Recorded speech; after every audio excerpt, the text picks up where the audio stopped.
Millions of despairing men, women, and little children, victims of a system that makes men torture and imprison innocent people. You cannot shake hands with a clenched fist. Produced by a nuclear exchange would be carried by wind and water and soil and seed to the far corners of the kingdom of God, the kingdom of heaven. It's one small step for man, one giant leap for mankind.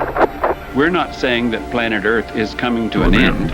We're saying that planet Earth is about to be refurbished, spaded under, and have another chance to serve as a garden for another civilization. Most of the people in here are just your reflections. They're your mistakes. 1776 will commence again if you try to take our firearms. 1 million of the planet's 8 million species are threatened. You are what you repeatedly do.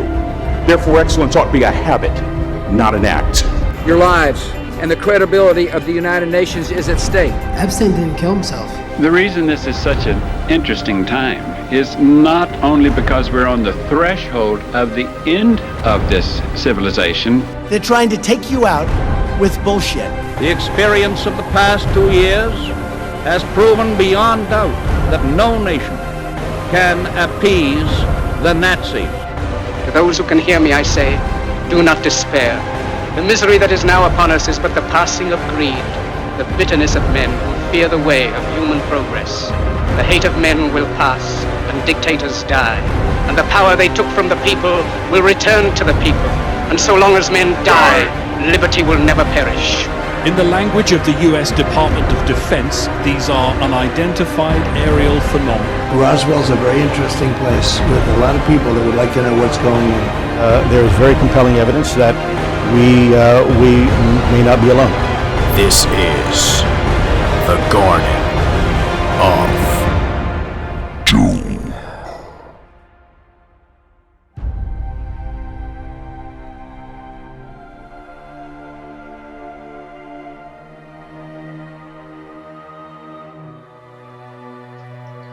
Welcome everyone into Garden of Doom. This week we have another great guest, and it's Tom Carey. He is a 30-year researcher into Roswell. He's from the Philadelphia area. He holds a degree from Temple University, a BS in Business Administration. He went to Cal State University, where he earned a master's and MA in anthropology. He also attended the University of Toronto's PhD program in anthropology as well. He's a veteran, served in the Air Force. He held a top secret crypto clearance, which we're certainly going to talk about. And he also just let me in that he passed up a Major League Baseball career and then got sick and never could do it. But because of that, he didn't get to play with Hammer and Hank. The Milwaukee Braves were one of the teams interested. But he did give us a life of research. He's very well embedded into the UFO study community. He has been a part of MUFON, the Mutual UFO Network. He was the state section director. He was a special investigator with the J. Allen Hynek Center. If anyone doesn't know what that is, it's named after if anyone saw Project Blue Book, that's J. Allen Hynek. So he's also been on the CUFOS Board of Directors, written 10 books, appeared on numerous TV shows, radio shows. I'm sure you've heard of Art Bell's Coast to Coast, of course, Fox and Friends, Larry King Live, you name it, History Channel shows, Sci-Fi Channel shows, Travel Channel shows. He even appeared as an interview in the DVD bonus section when they re-released the 1951 classic, The Day the Earth Stood Still, not the redo with Keanu Reeves, so the original. So without further ado, we're going to welcome in Tom Carey. Thank you for joining us, Tom. Nice to be with you, Jeffrey. Thank you so much for joining us here, and welcome to the Garden of Doom, and hopefully not too much doom today. Well, who knows? We'll see. But yeah, I mean, is there any part of your biography that you want to fill in the blanks on, or did I get that okay? You pretty much covered the waterfront. Excellent. I do want to get clarification. What is a top secret crypto clearance? Well, you know what top secret is. That's high level of security. You have to be investigated by the FBI or other security people to obtain a top secret clearance. Now, the crypto part of it is when you're in the military and they want to send a message from one base to another, it's encrypted. They don't send it out in clear text. It's encrypted, and out it goes. And when it's received, it has to be decrypted. Well, there's a machine that does that, an machine. So that's what the crypto part of it is I took care of the cryptographic machine that encrypted all the messages and decrypted all of the messages. So that's where you get the top secret crypto. It doesn't, the designation does not entitle me to look at anything else in the military of a top secret nature. It's just related to this crypto process. I could view anything that's top secret in cryptography, but I can't look at, say, a top secret memorandum having to do with UFOs or anything like that. So it's just focused on cryptography, cryptology, encryption, and you need a top secret clearance to work on the machine. Fair enough. No going after werewolves or anything like that. But okay, we'll settle for the truth. So obviously, you've spent basically the last 30 years of your life researching UFOs and primarily, well, I don't know about primarily, but at least substantially Roswell. And you seem to be, if not at least one of the foremost experts on Roswell. Numerous books. Again, studied it. 30 years is not an exaggeration. It says here 1991, and we're approaching 2022. And for about 24 years of that with a partner, so you're sort of like the real life Fox and Mulder, I guess without the FBI. So tell me, how did you get into this? What first got you interested in this, and how did this turn into a career path, or did you just have no choice?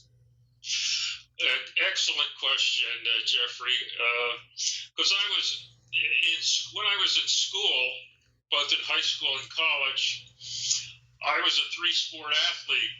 My only interest was when's the next game, and whenever we had to write a paper or do a book report, I would let it go until the night before. That's how good a student I was, right? I'd head for the class of comic books. So never fancied myself as a writer.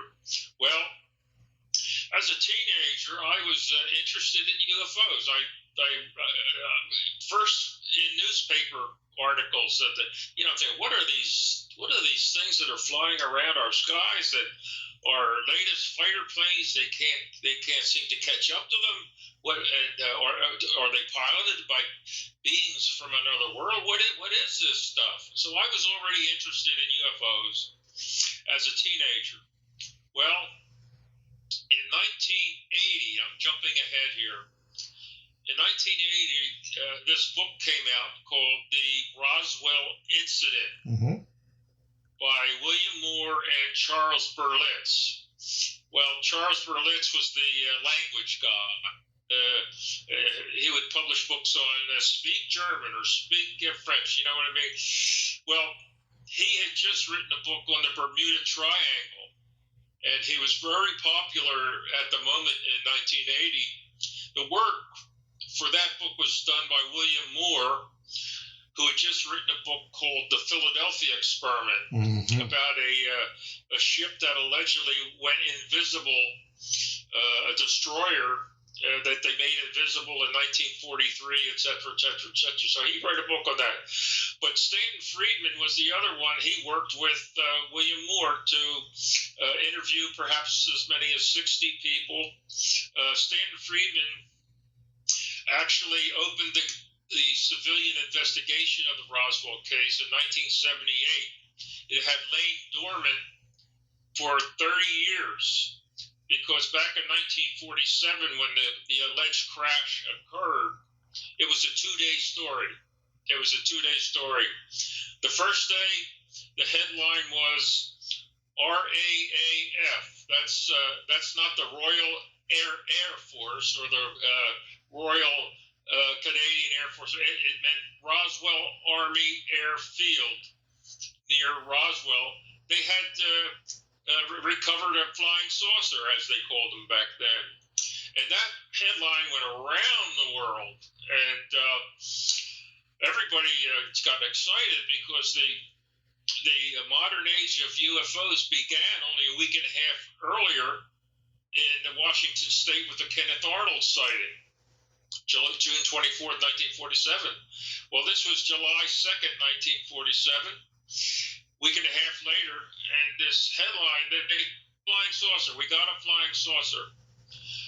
And everybody gets excited. Well, the very next day, the headline comes out, oh, folks, sorry, it wasn't a flying saucer, it was a weather balloon. Right. And a weather balloon, they had to have been better off if they wanted to kill the story, because, you come into possession of something like that, you have the technology to deal with, and you've got little bodies. What do you do with those? And you have the Cold War beginning with the Soviet Union. We don't want them to get the technology. And the Russians were very good at putting spies in. They had spies in the Manhattan Project galore. And they wound up detonating their own atomic device in 1949. Well, the story was killed. They killed the story in the press. It went away for 30 years. And lo and behold, in 1978, the base, the intelligence officer on the air base south of Roswell, where the 509th Bomb Group was based. Now, the 509th was our elite military unit at the time. This was the unit that dropped 2 atomic bombs on Japan to end World War II. After the war, it was based in Roswell, 509th Bomb Group. Jesse Marcel was the base intelligence officer. So in 1978, he's got emphysema. He doesn't know how much longer he's got. He starts talking on his ham radio network. He had his own ham radio network. Being having handled pieces of wreckage from a UFO, as they now call them. And before I just want to interject, because I think that folks, a lot of my listeners are probably younger than I am. I'm 50. I'm almost 53. You're a little bit older than me. And when people hear ham radio, they're thinking about something weird. Ham radio was the podcasting of the 60s and the 70s. CBs were also sort of there, like with the truckers. But ham radio, any kid who had the ham radio, they were the coolest kid on their block. All the kids would go there and do ham radio, and you would have ham radio, sort of like outlaw radio shows and things like that. So ham radio really is the precursor to the podcast. So you'd find all sorts of stuff there. So it wasn't just, sort of lone hermits, that lived, where there was no other signals other than AM, or UHF that were using ham radios back then. Absolutely. And each ham operator had their own handle, breaker, I don't know if they, something like that. Mm-hmm. Anyway, Marcel started talking about having recovered pieces of a UFO wreckage 30 years earlier. Well, word got around. And so in 1978, Stan Friedman's down there in Baton Rouge, Louisiana, doing a TV interview on his famous UFOs Are Real shtick that he did. And after the show, the producer said, well, there's a guy over in Houma, Louisiana you want to talk to. His name is Jesse Marcel. He claims to have handled a flying saucer.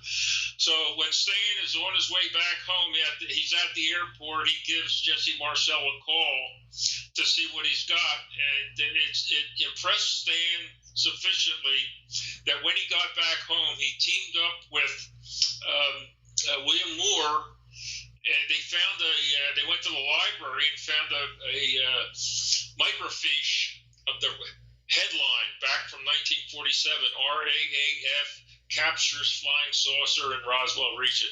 So that began the civilian investigation of the Roswell incident. 2 years later, they published a book in 1980 called The Roswell Incident. Tom Carey reads it and is blown away by it. All other UFO cases, to me, at that point, just fell into irrelevancy because it had, a crash disc. You had dead little bodies with big heads. You had a cover up. You had death threats. This story had everything.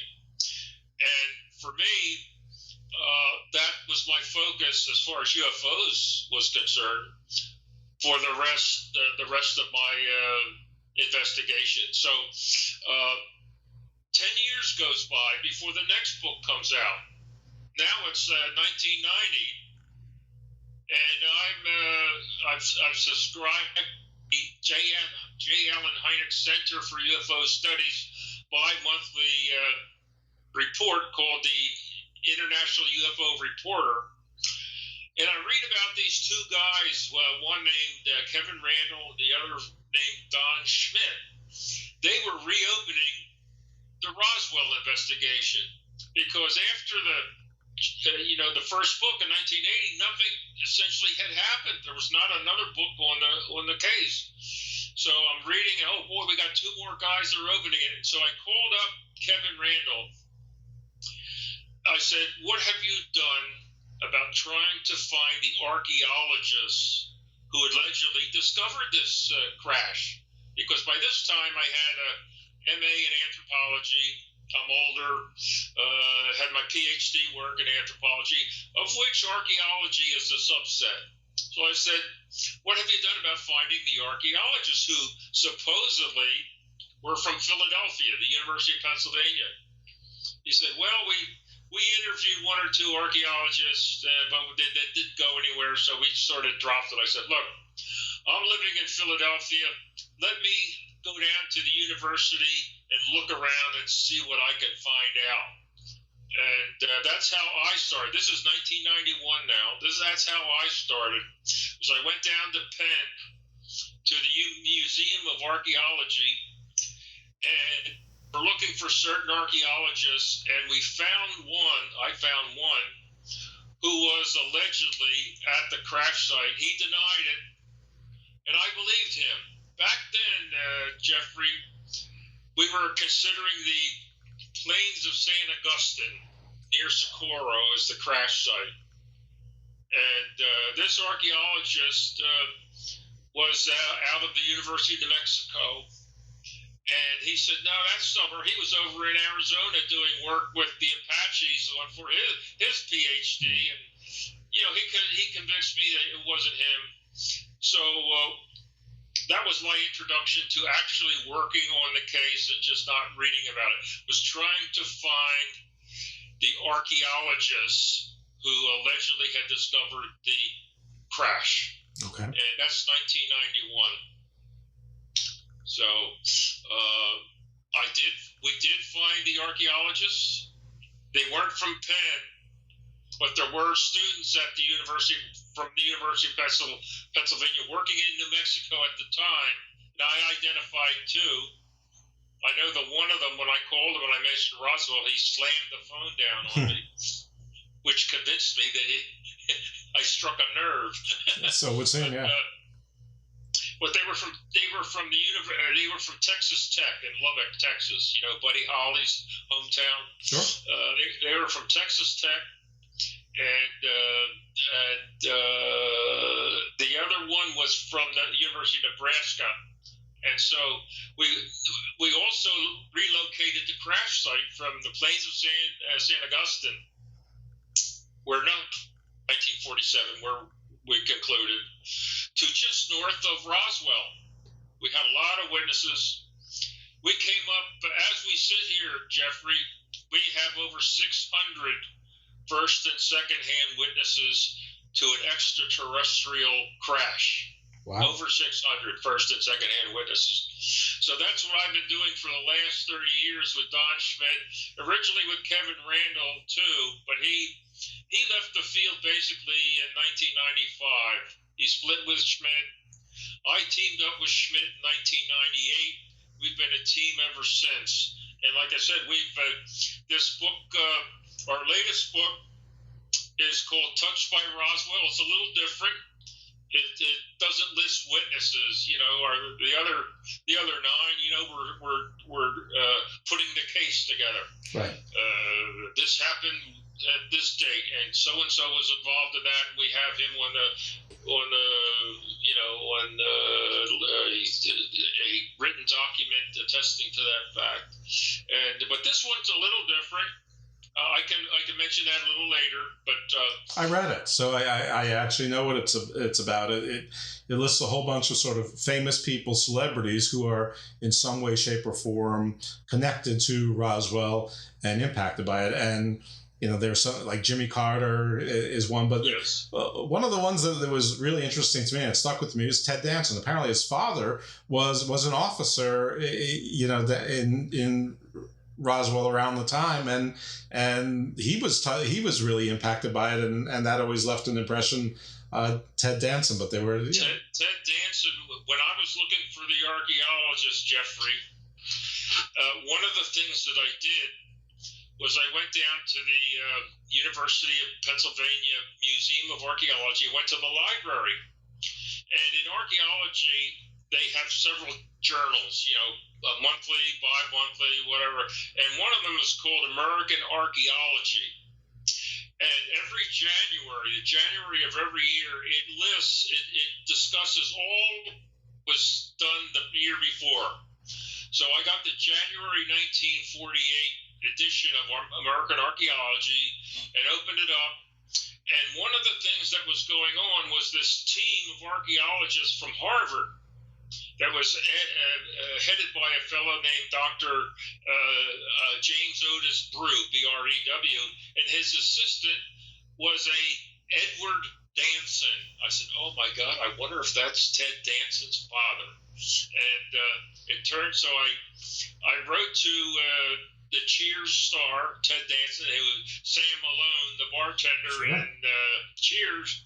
So I sent it to, I think it was Paramount, in Hollywood. I said, dear Mr. Danson, I'm writing you not to tell you what a great show you have, which you do, but I want to find out, is your father, was he an archaeologist from the Harvard University? And he wrote back, he said, yes, he was. And so he sent my letter on to his father, whose nickname is Ned, N-E-D, Danson. So you have Ted Danson and Ned Danson, right, his father. And so Ned Danson writes me back, and he sends me a picture, a nice picture of himself, which is in the book. And he looks a lot like Ted, doesn't he? Yep. And he said, yes, he was in Arizona. They were doing a survey along the Upper Gila River, and in July they crossed over into New Mexico onto the plains of San Augustine. I'm thinking, oh my God, here it is. He's going to tell me that he was there, and that he found, and he said, nope, but nothing happened. There was nothing going on as far as he knew. And they spent about a month on the plains, and I'm thinking, my goodness, well, he was there at the right time that this thing allegedly crashed, and he's saying nothing happened. So we cover that story in the book, Jeffrey, and it was when I was looking for the archaeologists early on in my investigation of the case. But they were kind enough to follow up with me on it, and so we cover that in the book. Yeah, no, it's fun. That book is it's probably around 40 different people. They're mostly household names. I mean, General Wesley Clark was one of them. I mean, I can't remember them all. It's probably, I mean, the difference is that they are not like in our previous books. We have military witnesses, we have civilian witnesses. These are people that their aim was not to investigate the Roswell case, but they're people, actors and actresses, sports people, that somehow they intersected with the Roswell case at some point in their life. Yeah, and it's a very easy read, and and also if you prefer audiobooks, it's a very easy listen. I, for one, have trouble with audiobooks because my mind tends to wander, and that's not good with heavy books. But this one's easier. The chapters are short. It's basically each person's story, so it's very consumable. Anyway, back to our heavy part. So we're in somewhere between 91 and 98 when you met Schmidt and Randall, and then started partnering with Schmidt exclusively. You were looking for the archaeologists. And that transition, at some point you must have found something that said to you, I gotta stick with this. I gotta keep on this grindstone. Here's the thing, Jeffrey, is that say you have 10 leads, 9 of them will lead to nothing, but it's that one, it's like a recharge. Mm-hmm. Every time and this holds for Don Schmidt too, you can get 9 rejections, but you hit that one that knows something.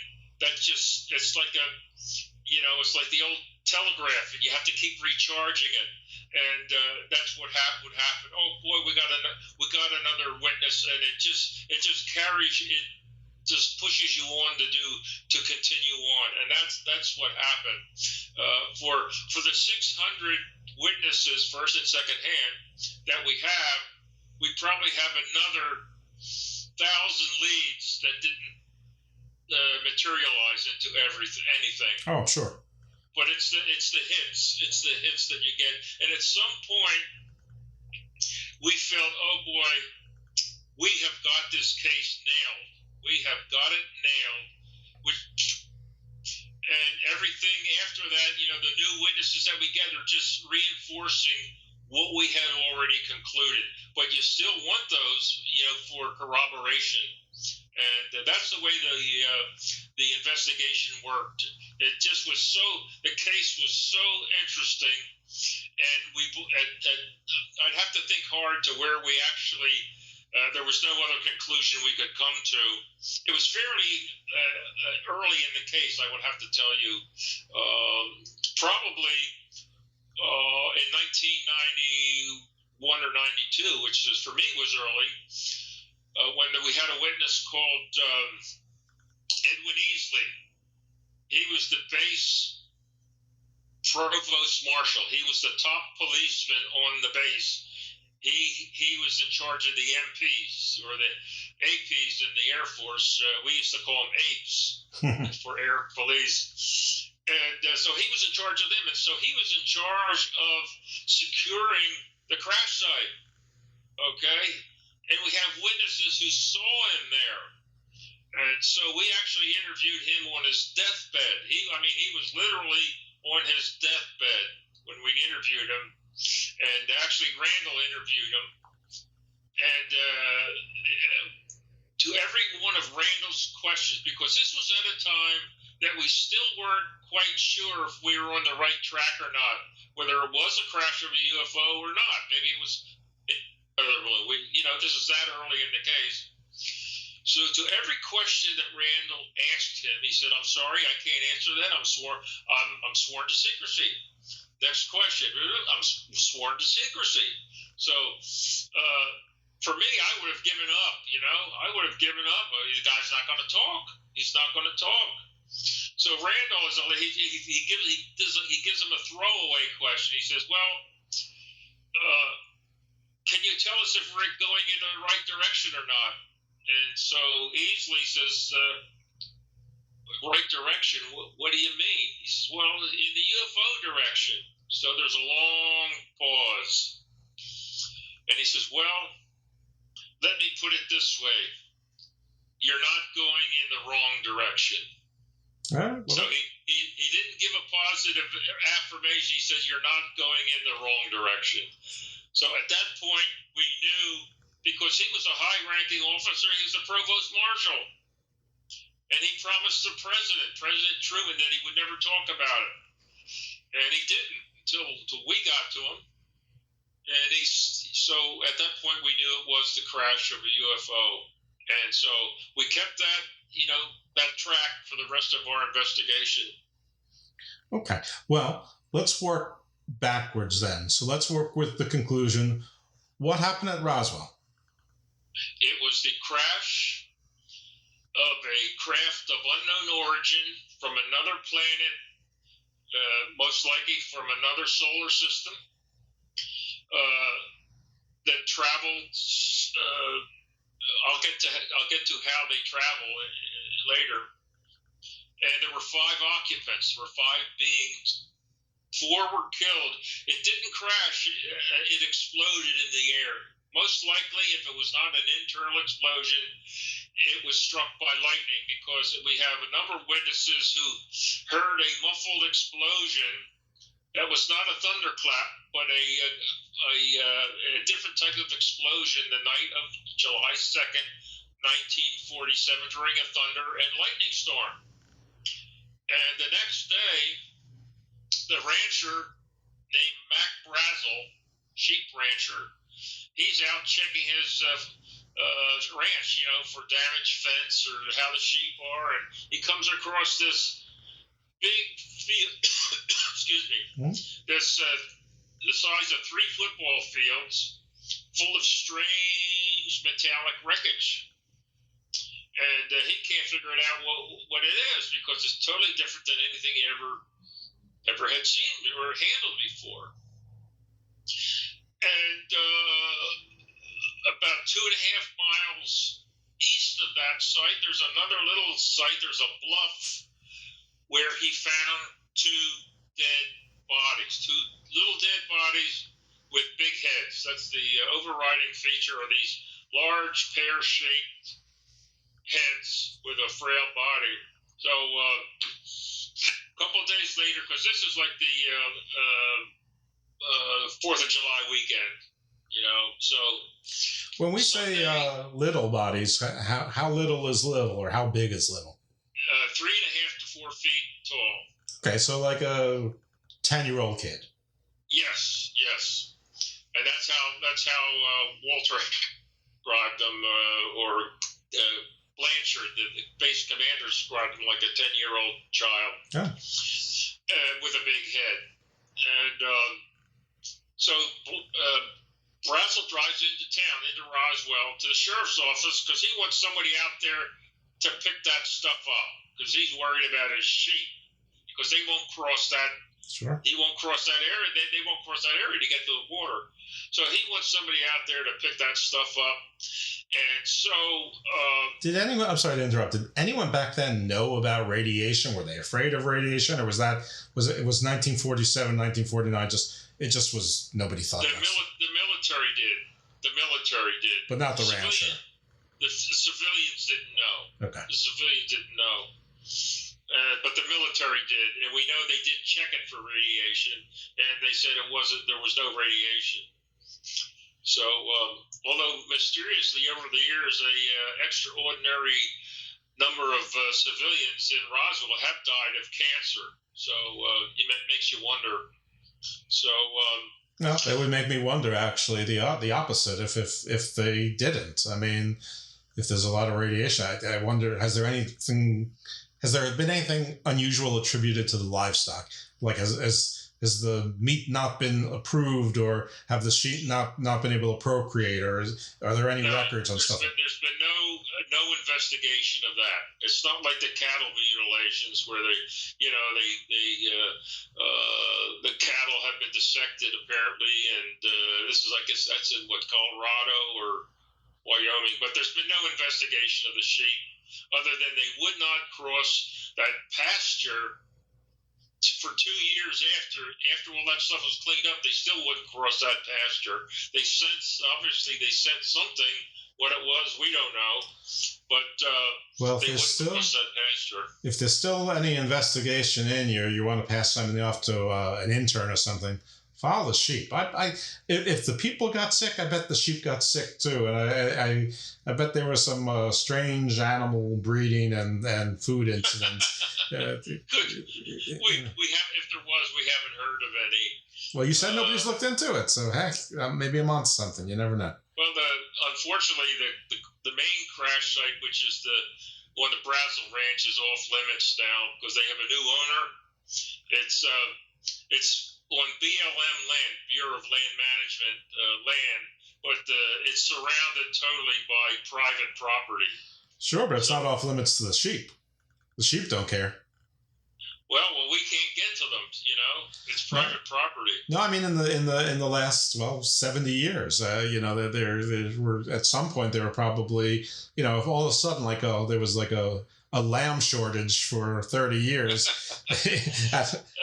Jeffrey, our mandate was to find as many witnesses as we could. Don Schmidt lives in Wisconsin. I live in Pennsylvania. Our resources are limited, and we felt that our mandate was to find witnesses. People, not sheep. Drop the sheep. Yes, and nobody complained about the sheep. But we just did notice that there seemed to be a lot of people that died of cancer in Roswell, and we didn't make a big deal about it, but we did make the note that boy, this seems to be a little odd here, and I did find out from one of the first-hand witnesses that a lot of the let's see, what was it? I'm trying to think. There was a lot of it couldn't have been the wreckage from the craft because that all went to Wright-Patterson, but they had conducted some atomic. See, because Roswell was an atomic base, the Roswell 509 bomb group, they were created to drop the atomic bomb during World War II. It still exists today at Whiteman Air Force Base in Missouri. Their mission, again, is only to, in time of war, to drop atomic devices.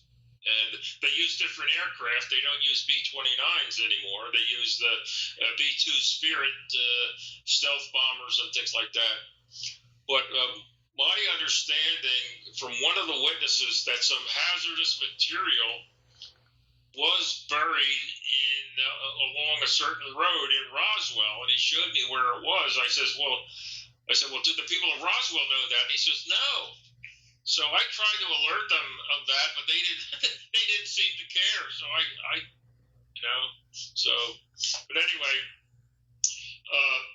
east, just east, 2 miles east, there was a low bluff, and two of the beings had, when the ship exploded, we think it was struck by lightning if it wasn't an internal explosion. 2 beings were thrown out, and they came to their demise on this low bluff, and Brazil found those 2. And so he goes into Roswell, tells the sheriff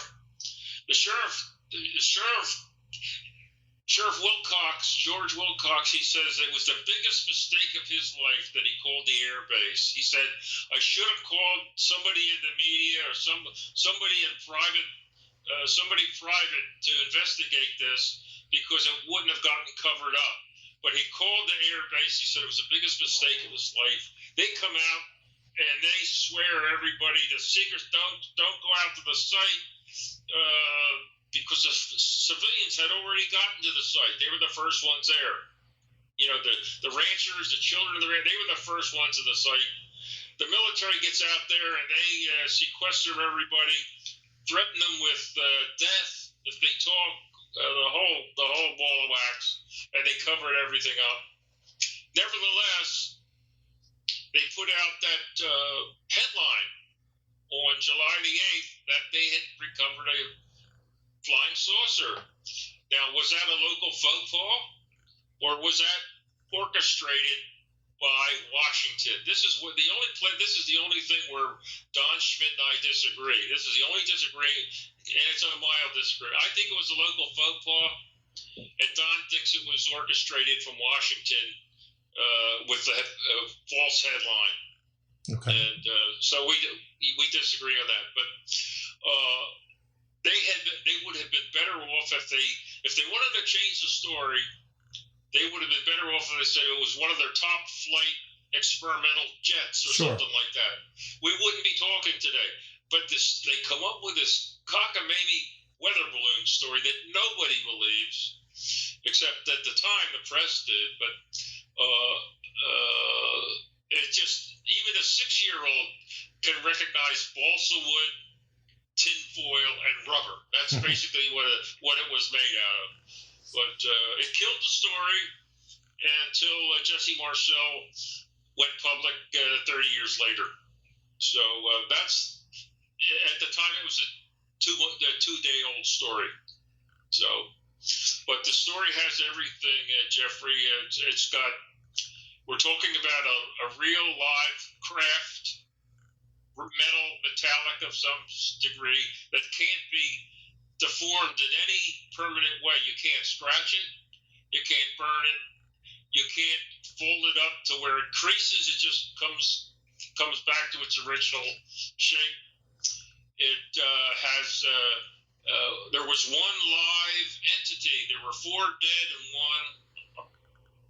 After the ship exploded and the two beings were thrown out, the ship continued on for another 30 miles and came to rest much closer to Roswell, near to Highway 285. There were 3 beings in that part of the ship that withstood the explosion. 2 met their death, but there was 1 still alive. And we get that information from a firefighter for the city of Roswell. The city manager had come into the fire station. Don't anybody go out.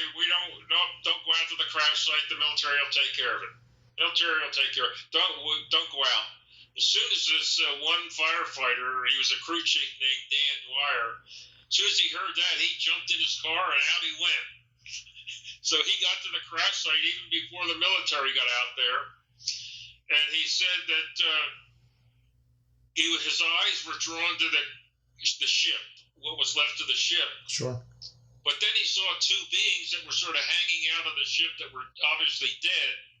So he's looking at that in disbelief, but all of a sudden he senses some movement off to his periphery.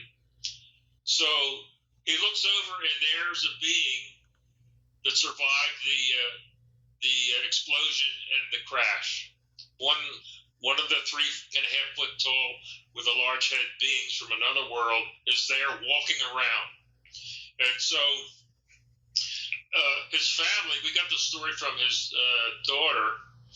So his family says, well, did you talk to it, Dad? Did you talk to it? He says, yes, we talked to one another, but we didn't talk like we're talking, by moving your mouth and your tongue. We didn't talk that way. We talked to one another in our heads, meaning sort of something like mental telepathy. Sure. But what did you say? What did you say? What did you talk about? So he said, he told his family that, well, I had sympathy for it because I was concerned about it, and all of a sudden the being told me not to worry about it, that he accepted his fate, or it accepted its fate, that his comrades were dead, his ship was destroyed, and there wasn't anything anybody could do, that it had accepted its fate. And that was the gist of the conversation when the military pulls up and tells everybody, to, okay, get out of here, don't say anything or else we'll get you later. And that's basically the gist of the crash. Did you describe? Did you describe like the clothing, the skin color, eyes, features, anything like that? Dan Dwyer did not, but later on, after everything was shipped to Wright-Patterson Air Force Base in Dayton, Ohio, they had autopsies, right? They had autopsies, and we got a complete report from a fellow by the name of Leonard Stringfield, who had lots of friends at Dayton. I mean, he lived in Cincinnati. Wright-Patterson's at Dayton. He had a lot of friends at the air base, and he got the complete description of the beings from one of the attending physicians who was present at the autopsy. And there we learned about it had these little membranes over the eyes and the large head, no blood, but and the insides were different, and the mouth was just a little slit, but the mouth itself didn't lead anywhere. It was just like a little sac that didn't lead to a digestive tract or anything. And it had two little holes in front of the face for where the nose would be, and two holes on the side of the head where the ears would be. So, and it was gray. It was gray, and the gray bluish, and 3.5 to 4 feet tall. So we got that from Leonard Stringfield, who was a ufologist out of Cincinnati, Ohio. And he published 8 monographs on crashed UFOs. We call him the father of crashed UFOs because up until this case, you remember Donald E. Kehoe, Sounds who in familiar. the 1940s and 1950s was the chief advocate for flying saucers. Flying saucers are real. He was Stan Friedman before there was Stan Friedman, and but he would not go near stories about crashed flying saucers or entities, bodies. He would not touch those subjects because he felt it lessened the credibility of what he was trying to do, to bring the subject of UFOs to government investigation and hearings. And he thought the stories about little beings with big heads and flying discs, that was a bridge too far for him. So he stayed away from that. Okay. And that's why Leonard Stringfield, who did dive into that, we call him the father of crashed UFOs. And what about clothing or a uniform or anything of that nature? Yes. The uniform, I call it was almost like it was a second skin. It was so tight fitting that one observer called it almost it was a second skin rather than like a cloth outer covering. Any symbols on it or ornaments, or was it just like the same as like a grayish blue, like the skin color? Yes. Okay. Yes. All right. So just to get my bearings a little bit, how far is Roswell from, say, Los Alamos, where they did the Manhattan Project? Yes. Los Alamos is north of Albuquerque.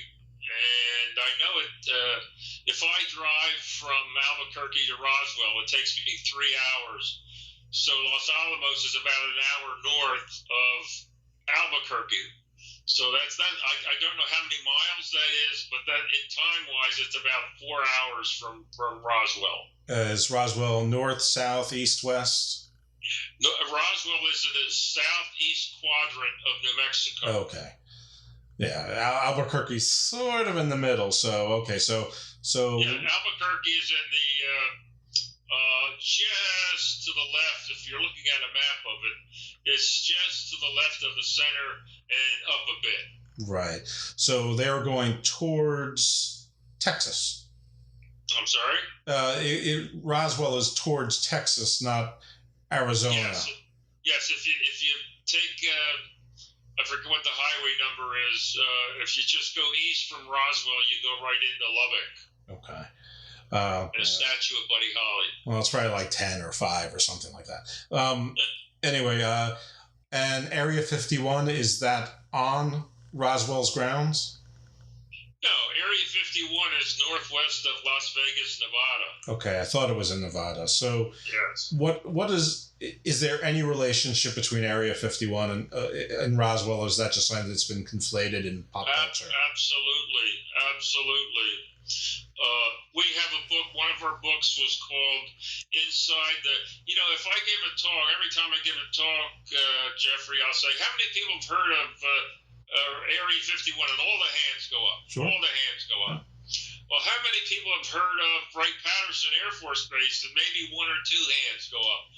Well, Patterson Air Force Base was Area 51 before there was an Area 51, meaning that's where all the high-tech new aircraft designs are tested. That's where they're developed, and that's where all of the foreign technology goes. And Area 51 didn't come into being until 1955 when they developed the U-2 spy plane. This is before satellites now. And they chose the Groom Lake area, northwest of Las Vegas, because of its remoteness and the flat surface. It's a dried up lake bed, right? It's a dried up lake bed, Pleistocene lake bed. And the Kelly Johnson from the Lockheed Aircraft Company basically chose it. And that's where they developed the U-2 and the SR-71 Blackbird spy planes. But it was also later on, perhaps in the early 1980s, that the Roswell wreckage, and at least the wreckage, was transferred to Area 51 in Nevada. Okay? Imagine that convoy. I'm sorry? Imagine that convoy. I mean, you either go really big or really small. Yes.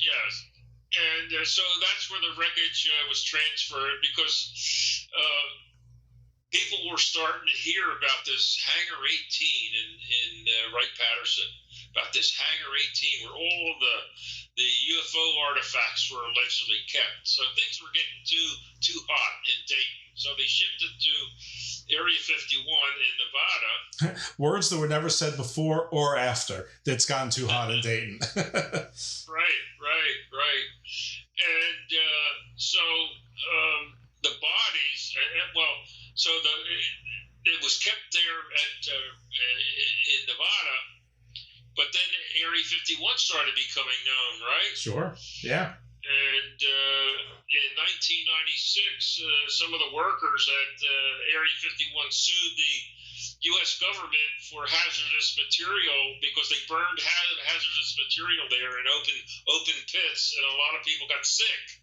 So they sued the federal government when Bill Clinton was the president, and so they had to admit that yes, there is a facility in Area 50 in Nevada, northwest of it, but they didn't name it.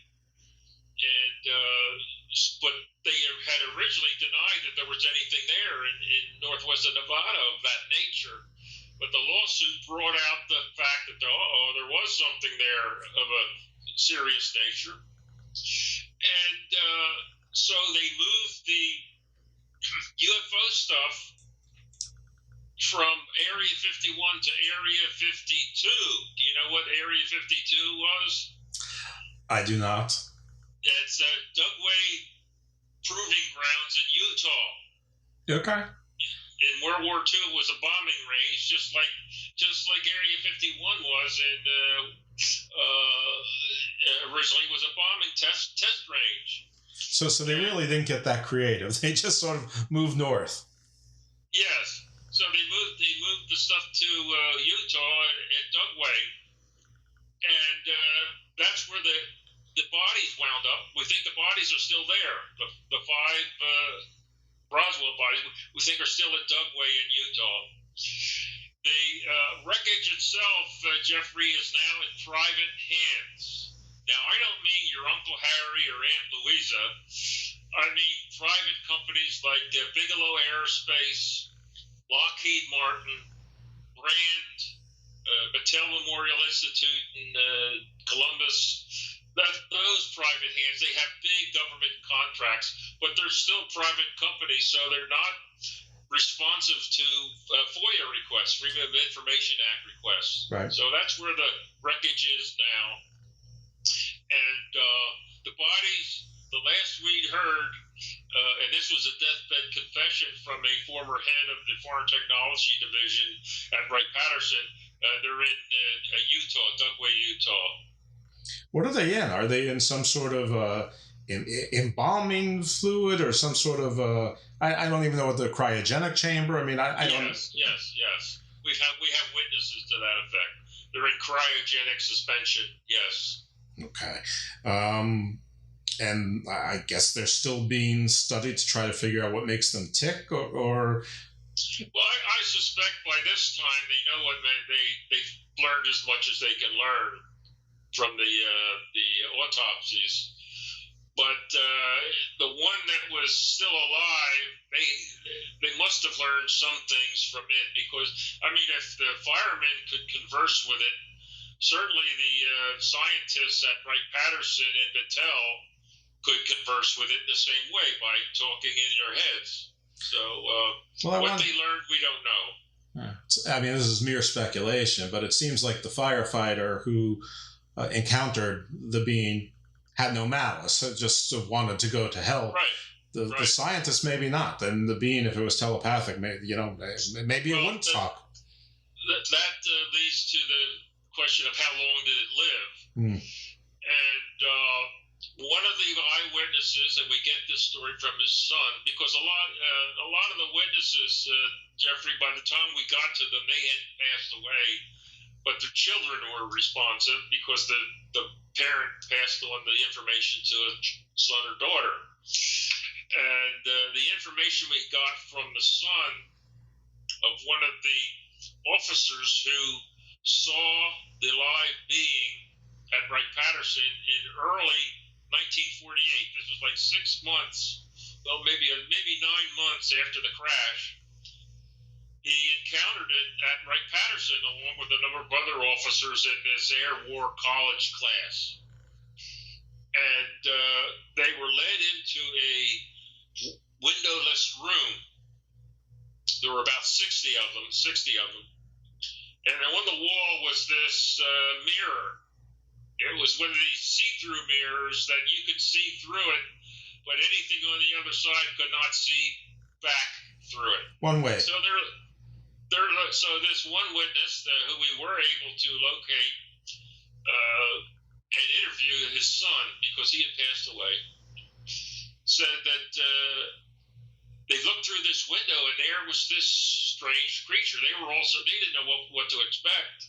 It was this 3.5 to 4 foot tall creature with a large head, and we don't know if it was standing there, sitting there, or doing the Macarena.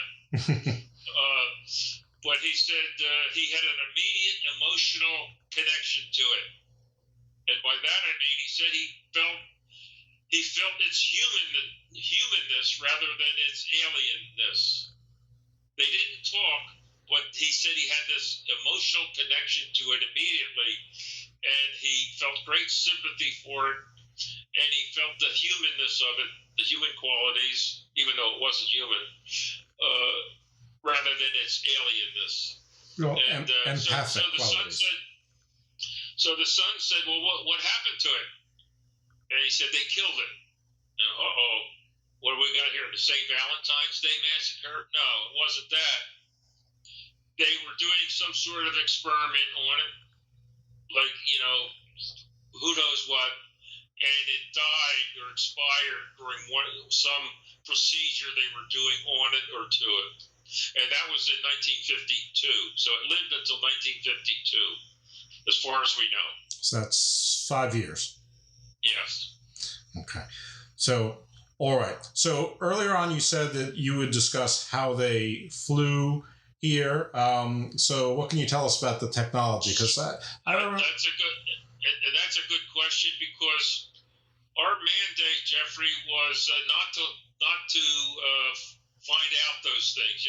Why they were here, and how did they get here. All we were trying to do was to determine whether this event had happened or didn't happen, not how it happened. Mm-hmm.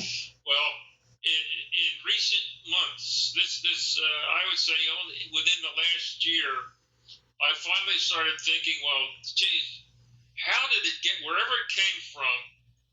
It couldn't have been something like what the technology we have now, like a rocketry or jet aircraft. It couldn't have been that way. It had to be something else.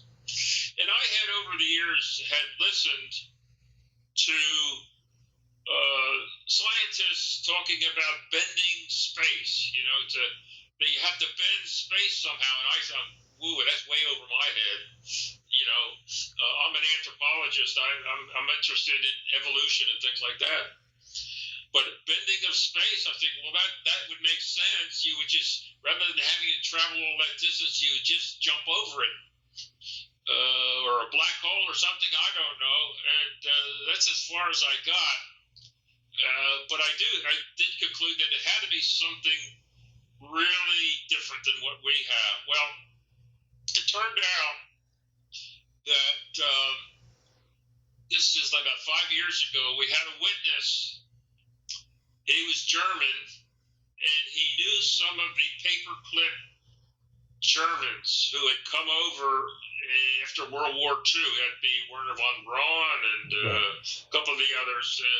Von Braun became the father of our space program. Sure, father of our space program. The Huntsville, Alabama crew. Yes. In '47, they were all housed in El Paso, Texas, at Fort Bliss. And von Braun and a few of the others got out to the crash site when it was in situ, or rather, it was still it still hadn't been recovered yet. It was still in the ground and what have you.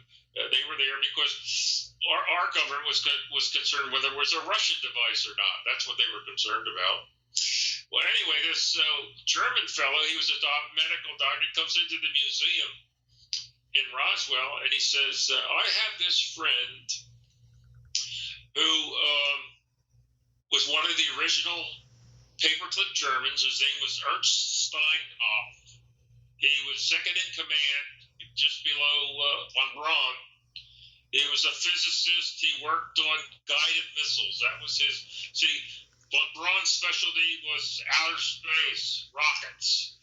Steinhoff's was guided missiles. So he also got to the crash site, and he worked on the guided missile program in Alamogordo, Holloman Air Force Base. And he's in the New Mexico Hall of Rocket Scientists, or whatever the highest Hall of Fame in New Mexico for rocketry. He's in the Hall of Fame there. Well, I interviewed his son because he had passed away. Because this doctor that had come into the museum told us, here's the guy that's going to tell you what happened at Roswell. Well, there were two brothers, Ernst and Ralph Steinhoff. The older brother I interviewed first, and he claims, I don't know anything. My father and I, we never talked about this. Oh, really? Okay. And, he called me. It sounded like he was at a Panzer reunion. You know, there was a lot of talk in the background. I said, this guy's at a Panzer reunion. Anyway, he didn't know anything anyway. He said he didn't know anything. Well, I called the younger son, and the younger son tried that I don't know anything thing on me. He said, but my father did say, those who talk don't know, but those who know don't talk.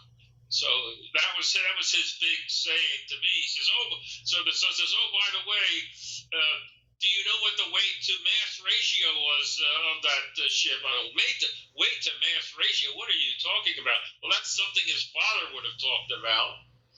And he says, by the way, I got to tell you that what crashed at Roswell was not an extraterrestrial. They weren't extraterrestrial. They were extra-dimensional. Well, he had to get that from his father.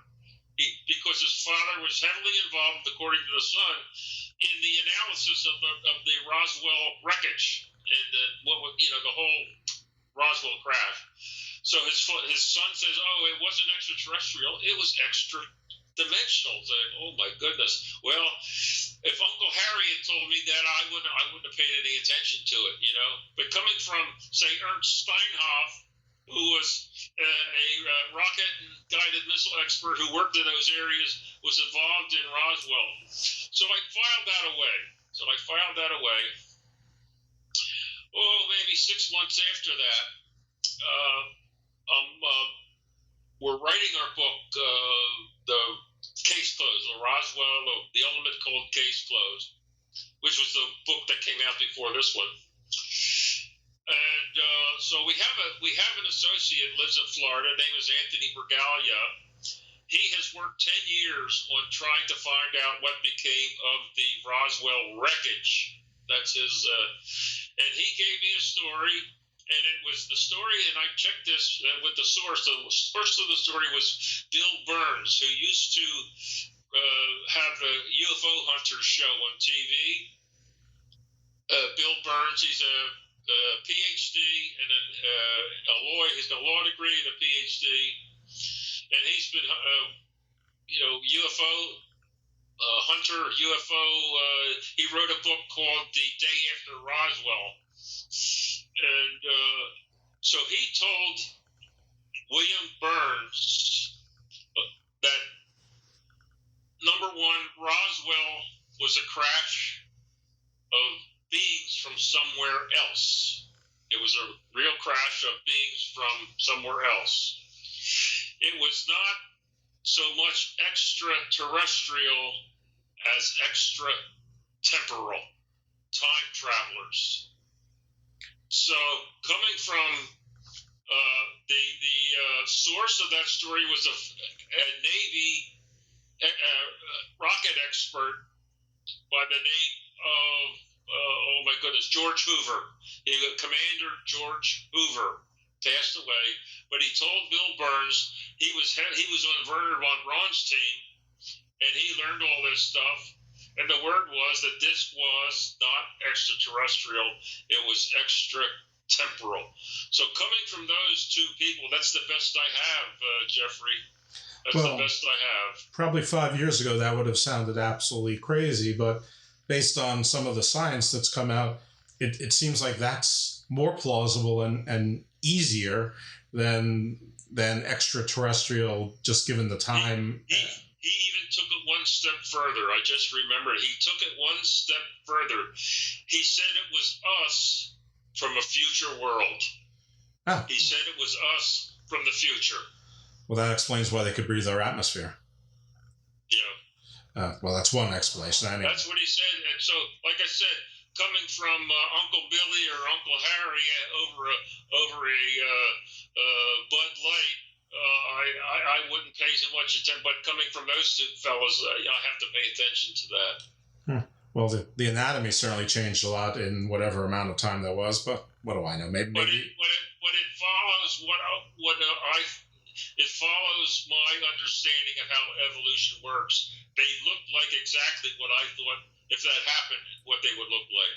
But it also might not be evolution. It might have been genetic modification to survive better. I mean, maybe food got scarce and they came up with another way. Who knows? I mean, of themselves, purposefully. I mean, we've got CRISPR now, and the whole genome is mapped. Who knows?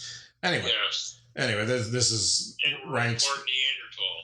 Yes, well, and Denisovin, but yeah, this is rank speculation at this point. And I already went down the whole sheep thing, and I'm letting it go with you, but I'm not letting it go entirely. I'm still wondering about the sheep crop there. Crop's not the right word. All right. So, and by the way, just when you said the what was the paperclip Germans? So, just in case the audience doesn't know, after the Allies defeated the Germans in World War II, the Japanese theater was still very much ongoing, and the Germans were way ahead of us in rocketry. And they were probably also ahead of us in rocketry with regards to their atomic program. And a lot of the top scientists were basically plucked or asked to relocate or told to relocate and taken by it wasn't the CIA then, but by the U.S. Defense Intelligence agencies and brought to the United States. And Fort Bliss, you mentioned, I know Huntsville was where a lot of them did their work afterwards, and I think it was actually named after, or there's an area called Little Germany or Little Hamburg or something, and the von Brauns are the most famous. But I mean, this is not a secret. This is not top secret. This is history. It's well known that a lot of former Third Reich scientists were used to launch our space program and probably a whole bunch of other things as well. So that's all true. All right. So you told us what happened in Roswell. You told us, what may have been the motive, where they came from, another dimension, possibly our own future.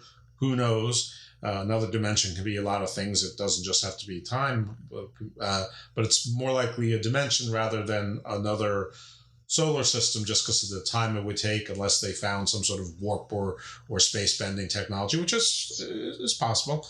Though they got hit by lightning, so maybe not. I don't know.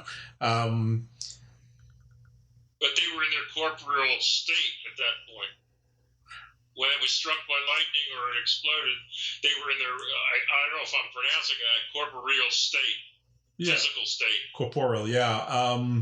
So are you suggesting that before they got into the atmosphere, that they're sort of in a, I don't know a better term to describe it other than Merkaba, sort of in sort of a fluid, well, non-corporeal or incorporeal would be the word, but almost like a, sort of Schrodinger's cat thing, sort of half here, half not there, sort of almost like ghostly in a ethereal form. They were not in their time travel state; they were in their physical state at that point. Okay. But so they came to the conclusion that they were time travelers, and how they did that, I don't know. But that was the conclusion they had come to. But the military didn't shoot it down.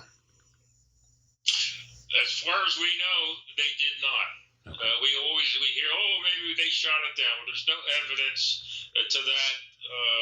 The most likely, using Occam's razor, the most likely scenario was either an internal malfunction of some sort, or a lightning strike. Because back at that time, it was New Mexico's monsoon season, where they had these huge thunder and lightning storms. And that night, there was a thunder and lightning storm, where several witnesses heard a strange explosion.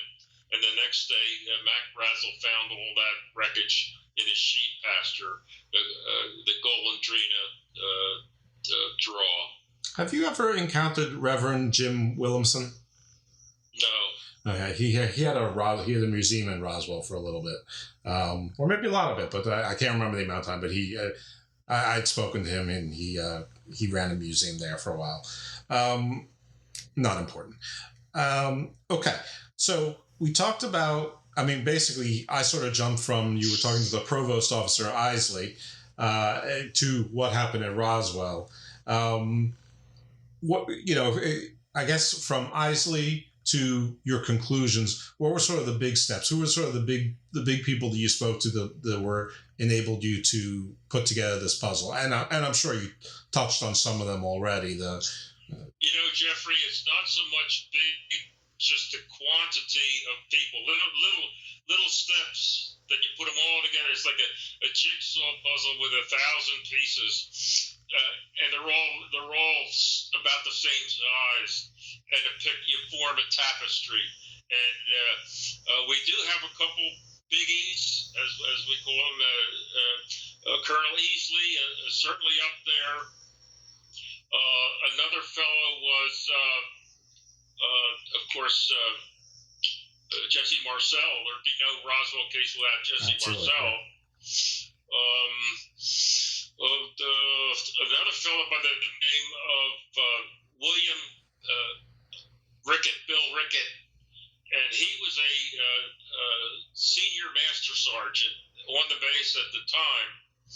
And the fellow that went out to the crash site with Jesse Marcel that day was a Captain Sheridan Cabot, right? He was a counterintelligence officer. His job was to seek out Russian spies, and he went out with Marcel. And so we interviewed him several times, and first he denied that he was in the Air Corps. Then he denied that he was at Roswell. Then he denied that he was involved. Lie. And because the information we had from Marcel was that Cabot was with him and wrote a report about it. Well, Rickett was Cabot's right-hand man in the counterintelligence office.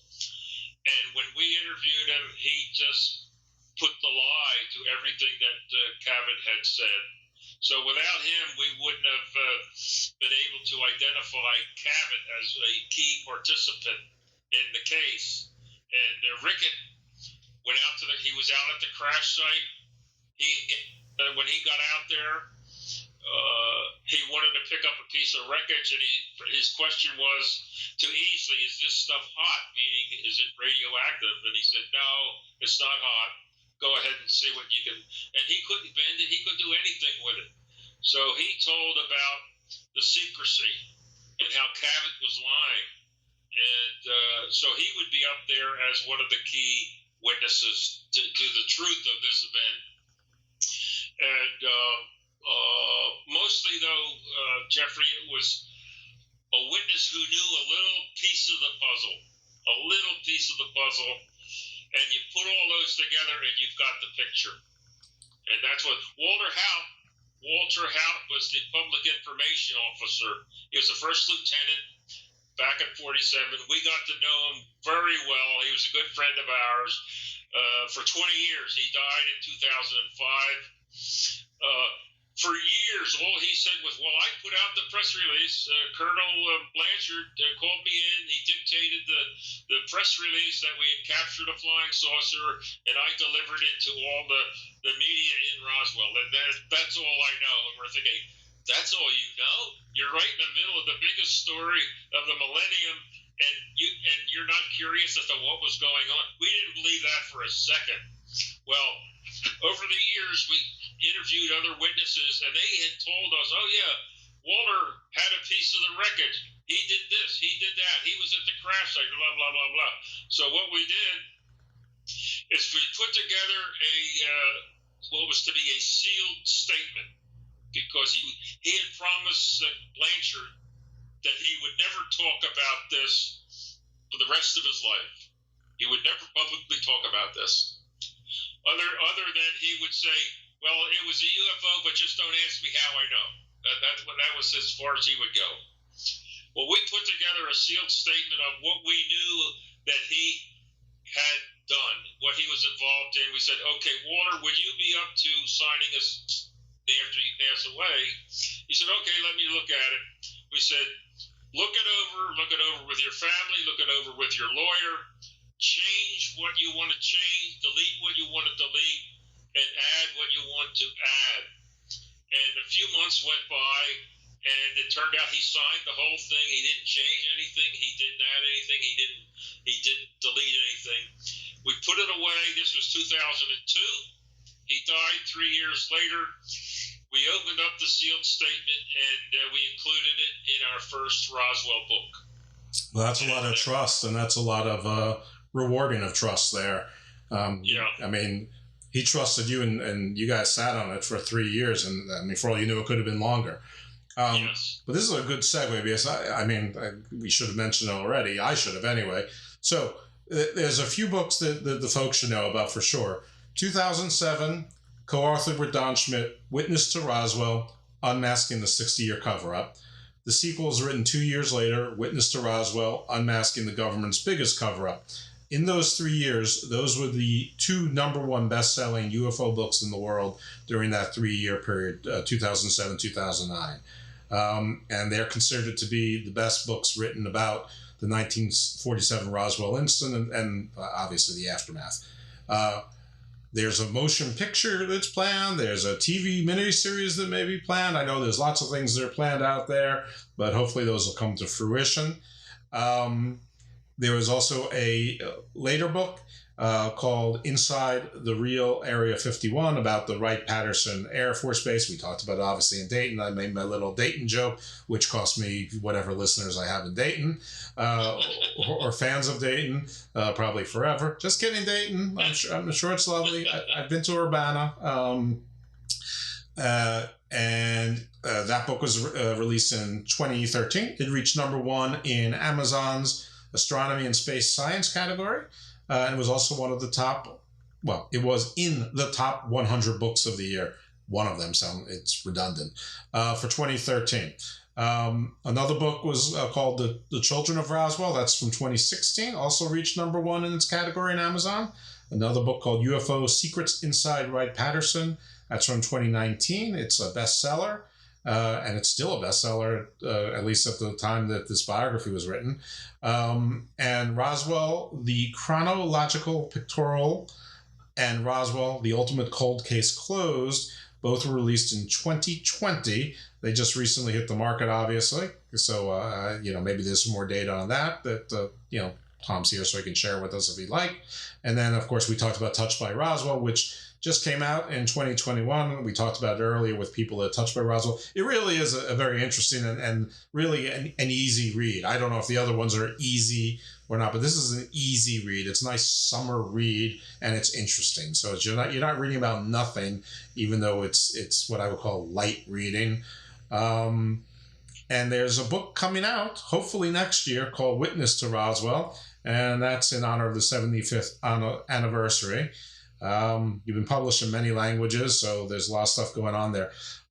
So I don't know if you want to highlight any of the recent books, any of the accomplishments, or what, if there's any new developments in the publications, or if we should be looking for something on TV or Netflix or the movies anytime soon. You covered a lot of territory. Yes, a Discovery Channel 6-part series on Roswell just concluded. I was the historical consultant on that show, and it shows on the Discovery Plus channel. We have this is a real.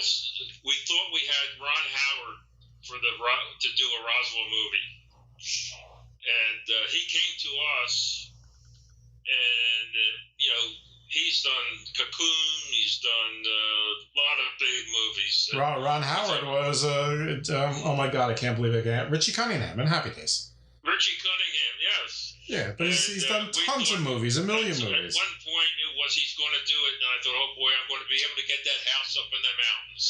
And it turned out in the end, he turned it down, and we don't know why, but it looked like it was a go. So next year is the 75th anniversary of the Roswell crash.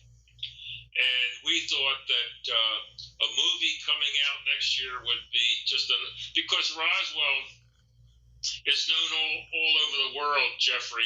You mentioned the name Roswell. They know what you're talking about. They might not know the details, right, but they know it had something to do with the crash of an alien spaceship. So you have, and UFOs right now, Jeffrey, are hot because of the government report that came out, even though underwhelming as it was. UFOs are hot now because of those videos that they've been showing for the last 4 years. Mm-hmm. So you have all those things. It's a perfect storm from our point of view that whoever finally does a movie on Roswell, and we're going to get one for next year, Ron Howard is going to be sorry he turned it down, but we hope to have a movie for next year. We already have a book in the hopper. It's the third Witness to Roswell in the trilogy. The first two you mentioned already. The third one will come out. The third Witness to Roswell will come out next year, updated, and that most likely will be our last Roswell book. We are still finding new information about the case, right? But it all just corroborates what we already know. It's like no new bombshell. It's just corroborating the framework of the case that we've already put together. So most likely, especially with all of the first-hand witnesses, all of them are gone now. Right. And the offspring, the sons and daughters, are also starting to pass on. And so finding a new witness is most unlikely from our perspective. So most likely it will be the last Roswell book that we write. Has any of the videos and the pictures and the stuff that's been released over the last 4 or 5 years that's basically been acknowledged, does the look or the description of those vehicles from what you could eyeball match what was found in Roswell, or is it just impossible to tell? Most likely it was a disc, your classic image of a flying saucer, circular, and what you see today, like those videos, it doesn't. Jeffrey, the UFOs have had every shape imaginable. That has this tic tac thing. Mm-hmm. Well, that's. I mean, where did that come from? And that thing that they have on the gun camera that looks like a top, a spinning top, things like that. But as far as we know from the wreckage that has been described and the shape of it, it was your classic 1947 flying saucer or disc. Okay. Do you have any take on all of the videos that we're seeing? I mean, any reason why it's all coming out now? Is it? Yes. I was never one that believed that the disclosure would take place, but these two videos, or two or three that they're showing over and over and over again, has had an impact, because you look at that and it's the source is the U.S. Navy, and they admit that this is real video. It's not made on your computer. Even the Defense Department admits that yes, these videos are real, although they came late to the game, but they had to say something. So those videos have had an impact, and people want an answers, to the point where the Defense Department was charged by the Senate to come up with a report of what the UFOs. Well, they came up very short, in my humble opinion. There's something out there. We don't know what it is, but we'll keep looking. We don't know what it is, and we're going to change the name from UFO to UAP. Right. Oh, that's just great. Well, what about other countries? I mean, we're not the only country in the world. Obviously, there's 190 something other countries, maybe 200 and something, depending on who you're listening to. Are any of those governments coming out with any information? I think France did a couple of years ago. The COVID, my mind is a little foggy on that. The COVID or something like that, they came out with a report that looked promising. I think Britain is still covering up. A lot of your South American countries are more forthcoming with information. And I'll tell you, the next two best cases, in my opinion, it's not the Rendlesham case, not Rendlesham Forest, sure, but it's a West Hall, Australia case, and the West Hall of 1966, where a UFO landed at a school where all the students came out, the teachers that came out, they came within touching distance of this craft that landed on their front lawn. Is this the one in South Australia near Melbourne? Yes. Okay, yeah. Yes. West Hall. And the other one is the 1996 Zimbabwe landing again, where actually a being came out. They had the students draw what they thought they saw, and they interviewed them just last year. They had grown up, and they were not lying. They had seen a landed UFO and a being that had come out, and they drew the being, and they all drew the same thing. And so those are the two next best cases, at least in my opinion. Do you have any information on how many fingers or toes these grays had? No. Okay, because I cannot even remember where I got this information from, but it wasn't very long ago that apparently there was a tribe in South America, and they had a name, and the locals knew about it. Apparently they went extinct a couple hundred years ago, but they were small. They were described as gray and having 3 fingers and 3 toes. I was just wondering. Now, of course, there's also the sort of the religious or a-religious, depending on how you want to look at it, stories about the 6-fingered and 6-toed creatures, but those are normally considered giants. But I mean, there's sort of like myths of grays all over the place, right, but the size is different. Of course, there's also stories about reptilians and ant people and things like that. So anyway, you know.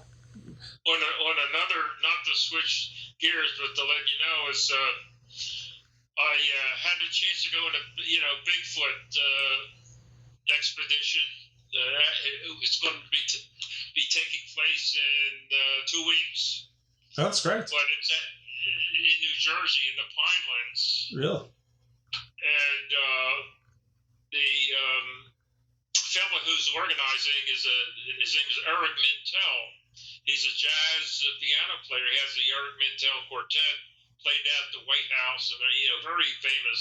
But he's into paranormal, and he's put together a team to go into the Pine Barrens at night because there have been reports of Bigfoot, and so I'm going to be interviewed on that as to what possibly might be. And they talk about the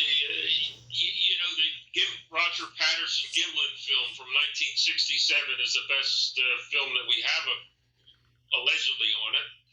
It shows a hominid, bipedal being, like a gorilla with fur and all that sort of stuff.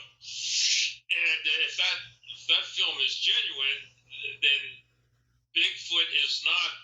They try to say, it's Gigantopithecus. That's impossible. Gigantopithecus was a Pleistocene. If you take a gorilla and magnify it twice or three times the size of a gorilla, that's Gigantopithecus, not a walker. It was like a 12-foot gorilla, basically. Yes. So that's out, but they keep throwing that. It's Neanderthal. Well, it's not Neanderthal. Neanderthal was in the human line of evolution. It wasn't Bigfoot. There were Neanderthals were like 5 foot, between 5 foot and 5'5". They were short and squat. Yeah, they weren't bigger than us. I mean, they were shaped a little bit differently, but yeah. So I just completed, believe it or not, Jeffrey, a class on human paleontology. And surprise, the professor, this is at Temple University, was into Bigfoot. I'm thinking, oh my goodness, mostly, your professional professors, they don't want to get into this stuff. But he said, no, if there is a Bigfoot, it's certainly a hominid rather than a ponchid, an ape. And which one it is, it's either one called Meganthropus, which is a long, it's an ancient hominid, maybe 8, 9, 10 feet tall. That's one of the things that they say, these things are so tall. And so it's either Meganthropus or something he called Homo floresiensis. Now, I wasn't familiar with either one, but I looked them up, and I'm saying, well, yes, they're both hominids, they're both in the human line, but they're not human. Is Meganthropus what they used to call Australopithecus robustus? No. Australopithecus robustus was a vegetarian Australopithecine, and it was between about 5 foot, 6 foot. Right? Well, that's not that robust. Yeah, but the ones that are being reported are like 8, 9, 10 feet right. tall. Yeah. And Meganthropus was that tall. And if you put fur on them, that's Bigfoot. Sure. Because we don't know if it had fur or not. Well, yeah. I mean, listen, they have discovered different kinds of hominids recently. Yeah. Not that they're living, but Denisovans, probably within the last 10 years, they found a different type of human that I don't even think they've named it yet in Indonesia. That's I think 7,200 years old. They found they call them the Hobbit people. I think that's Floriensis I think the Philippines. The hobbits are little. Right, but they also they found them in the Philippines, but they found another one I think in Central or North America recently. So they're finding stuff all the time, and that's not gonna. I think that's only going to get more and more. And I don't know why we're surprised. I mean, if we look at every other kind of animal, there's all sorts of diversity. So I don't know why we think it. I basically had given up on Bigfoot because, I'm thinking, well, by now we would have found, there's so many people looking for it with with cameras looking for body. They can't find a body, and most of the films that we see, they're blurry and they're taken between. I'm thinking there's just nothing here I can grab onto other than that Patterson-Gimlin film from 1967, and there's even question about that. Oh, sure. So I was about to give up until my anthropology professor this past fall, he said, "Well, no, it's he's been into this himself, and it's he says it's Meganthropus." I mean, Meganthropus? I never heard of because it's been a couple of years since I've been in the discipline. And he says, "Well, look it up, and you take a look." I looked it up, and I said, "Oh my goodness, that's it." So my interest is renewed. I would have gone on this expedition, but it's at night, and I like to be home at night. So I'm going to be interviewed before they hit the trail. You're what we call a consultant. Consultant, yes. Right. By any chance, is Chris O'Brien part of this? I do not know that, okay. Jeffrey. I don't know. Well, Chris is he's a paranormal investigator. I had him on the show probably about 6 or 7 weeks ago. He most of his work is from the San Luis Valley in the Four Corners, Colorado, not too far from where the part of the world we were talking about. Though I think he's in upstate New York now, so actually he'd probably be into that. But and he said on my show, and I'm sure it wasn't the first time, because I don't think we broke any news. But he said he's seen Bigfoots and couples. I mean, he called them cryptids, and I pushed him on what kind of cryptid. He said, "Well, Bigfoot." I mean, what do you think I'm talking about? I'm like, I don't know. I've talked to people who have seen it, and I believe them. And but like I said, because they haven't gotten even a good photo, I sort of lost interest in it because there's been no good photos or videos of it other than the Patterson-Gimlin film. But the Pine is also famous for the Jersey Devil, sightings of the Jersey Devil. And so I got to thinking, I said, number one, I don't want to really be in the woods late at night and actually meet Bigfoot. I said I don't want to meet Bigfoot. He's fine on television, but thinking about it in person in the Pine Barrens late at night, it's everything. I said I don't think I want that to happen.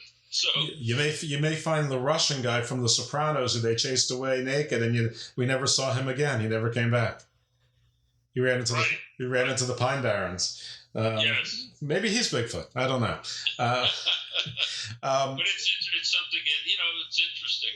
Well, I hope they find it, or him, her, it, some evidence. I think that would be enormous. But right now I'm sort of with you that I think that it's probably was a hominid that overlapped with us at some point, but maybe doesn't anymore, or maybe very occasionally. In our case, not all hominids became sapiens. This is most likely one branch that survives, but it didn't cross over into the sapiens line. Yeah, I'm a big believer in collective memories. I'm just not sure which are memories and which are still in existence, or the source of the memory. I mean, I do love people can subscribe and listen to all the shows to get a flavor of that. But I really thank you for your expertise on this. I think we covered all of the books, or at least the recent ones. Are there anything else? Can people follow you somewhere? Do you have a Patreon? We have a website. Don Schmidt and I, it's www.roswellinvestigator.com. That's www.roswellinvestigator.com. We have all of our books covers shown there. If you click on one, it'll take you to Amazon, where you can purchase it. And all of our books, even our original book, A Witness to Roswell, it's now from 2009. Is still for sale. It's still selling, and all of our other books are selling. The only one that's not selling anymore. No, they all are selling. So Amazon would be, or Barnes & Noble, one of the last bookstores still working. You can get it there as well.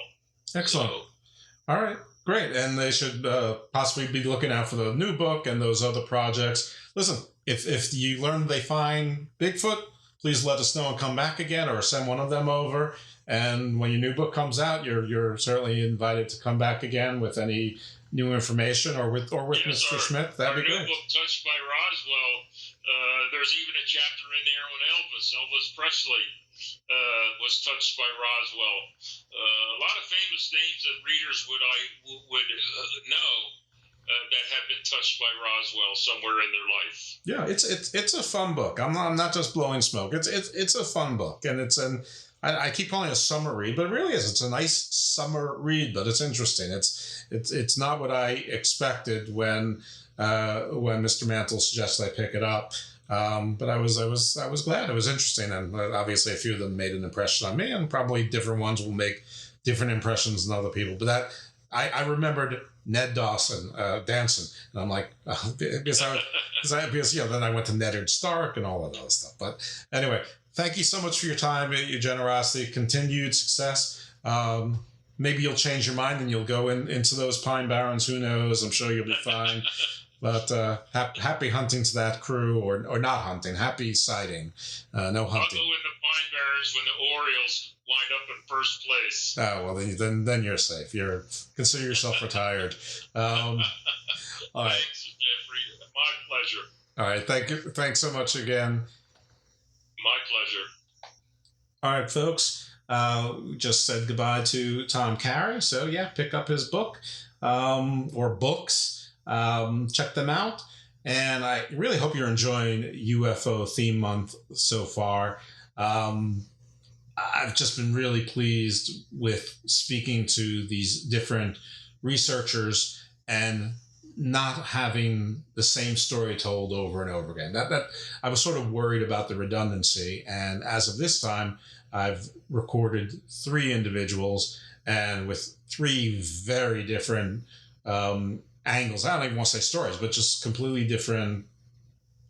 It's almost like they're different topics. So hopefully the beat will carry on, and I've gotten more yeses. So the good news is, if you're enjoying this, there's probably going to be another UFO month next year in 2022, or maybe I'll just sprinkle the episodes in depending on, again, the level of overlap in them. And I don't necessarily think the redundancy is a bad thing. I mean, anyone who's been listening to me knows I say the same things plenty of times. And probably some of you could do drinking games to some of those. And share them with me, because, hey, I'm not above that either. But yeah, I'll drop them in there. And if they are sort of similar stories or similar in theme, I'll sprinkle them in periodically. But if I continue to get lucky with people with very different vantages, very different perspectives, very different stories, all of the above, I'll do another theme month in UFOs next year. I'm enjoying this sort of theme month thing with the pop culture and the UFOs. So I thank you. Please listen again. And as always, please give us a 5-star rating, give us a review, tell your friends, share the show. I get great feedback on it. And this is a show which sort of defies genre, or at least a neat one, or at least one that I know, and really is dependent upon your referrals. So those of you who love the show, I mean, some of you have offered to write songs for the show and things like that, which is amazing. But even more so, share the show with people who you think might be interested. One thing about the show is that there's eventually going to be something for everybody, and probably every 5 or 6 weeks there's something for everybody. So not every show is for everybody, but this show writ large is for everybody. So again, thanks a lot. Tune in next week. See you next time.